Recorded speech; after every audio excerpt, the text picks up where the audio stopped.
आज हम लोग विद्युत फ्लक्स के बारे में जान लेते हैं, क्योंकि ये 2 मार्क्स में इससे रिलेटेड कोई ना कोई प्रश्न पूछ ही दिया जाता है।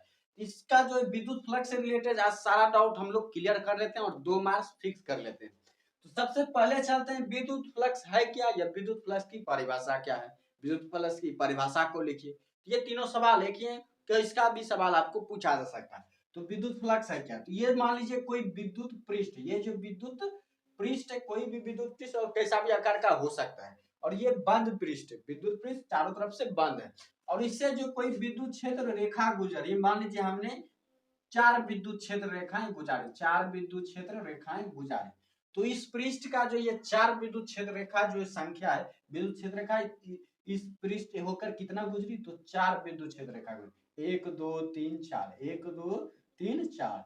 यही जो 4 है, यही इस पृष्ठ का, यही इस विद्युत पृष्ठ का विद्युत फ्लक्स कहलाता है। यानी कि विद्युत क्षेत्र रेखाओं की संख्या ही जो है किसी भी पृष्ठ का जो है विद्युत फ्लक्स कहलाता है। तो विद्युत फ्लक्स क्या हो जाएगा, किसी भी बंद पृष्ठ से होकर, किसी भी बंद विद्युत पृष्ठ से होकर जो है गुजरने वाली विद्युत क्षेत्र रेखाओं की संख्या को विद्युत फ्लक्स कहा जाता है। यानी विद्युत फ्लक्स क्या है, तो विद्युत क्षेत्र रेखाओं की संख्या। सिंपल सा अगर जो परिभाषा बोले, एक वर्ड में वन लाइनर अगर डिफिनेशन बोला जाए, तो विद्युत क्षेत्र रेखाओं की संख्या को जो है विद्युत फ्लक्स कहा जाता है। इसमें पृष्ठ थोड़ा सा जोड़ देंगे तो परिभाषा और ज्यादा बेटर बन जाएगी। तो किसी बंद विद्युत पृष्ठ से होकर गुजरने वाली कुल विद्युत क्षेत्र रेखाओं की संख्या को उस पृष्ठ का विद्युत फ्लक्स कहा जाता है। और अब चलते हैं इसके जो इसे सूचित कैसे किया जाता है, तो इसका जो संकेत होता है वो होता है फाई। जो विद्युत फ्लक्स को जो फाई से सूचित किया जाता है, और इसका जो एसआई मात्रक होता है वो होता है न्यूटन मीटर स्क्वायर पर कूलम।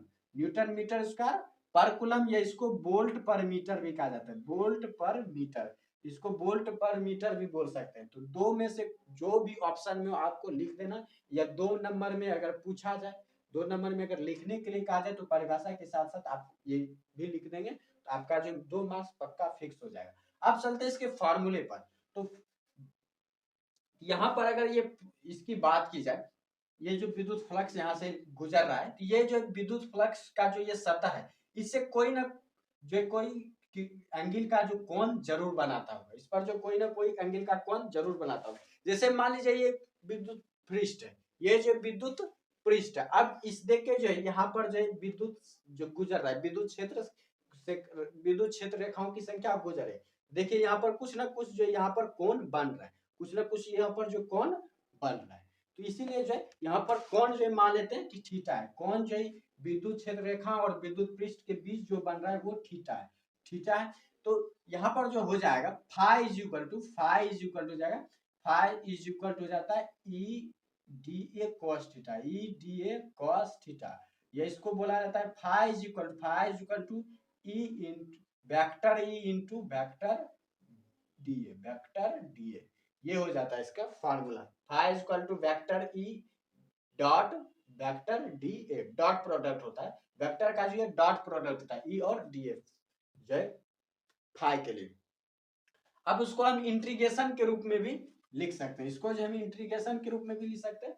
और इसको यहाँ पर अगर हम चित्र बनाना चाहें, यहाँ पर जो मान लेते हैं इसका कुछ अल्पांश मान लेते हैं, ये अल्पांश, ये जो डी ए है क्षेत्रफल का अल्पांश है, विद्युत पृष्ठ के क्षेत्रफल का अल्पांश है डी ए, ये अल्पांश मान लेते हैं हम, जो ये डी ए, ये है डी ए। और यहाँ पर जो ये कोण बना रहा है, मान लीजिए यहाँ पर जो ये कोण बना रहा है, यहाँ पर जो ये विद्युत पृष्ठ के बीच जो विद्युत क्षेत्र रेखाओं की संख्या का जो कोण बन रहा है वो बन रहा है, मान लेते हैं थीटा, वो मान लेते हैं थीटा। इस तरह से इसका जो ये फिगर हो गया। फिगर आप किसी भी जगह बना सकते हैं, मान लीजिए हम यहीं पर बनाते हैं, अल्पांश के जगह पर ही बनाते हैं, यहाँ पर भी ये थीटा हो जाएगा। जहां पर जिस भी अल्पांश का विद्युत फ्लक्स निकाला जाएगा तो वहां का एंगल देखा जाएगा। तो ये हो गया।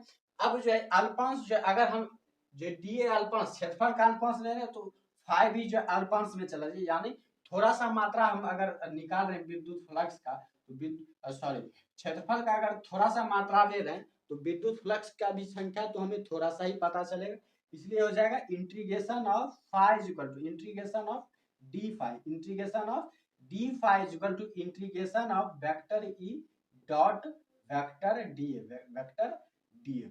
अब जो है इसका जो पूरा इंटीग्रेशन हो जाएगा तो पूरा इंटीग्रेशन हो जाएगा फाइव, डी फाइव का पूरा इंटीग्रेशन फाइव हो जाएगा।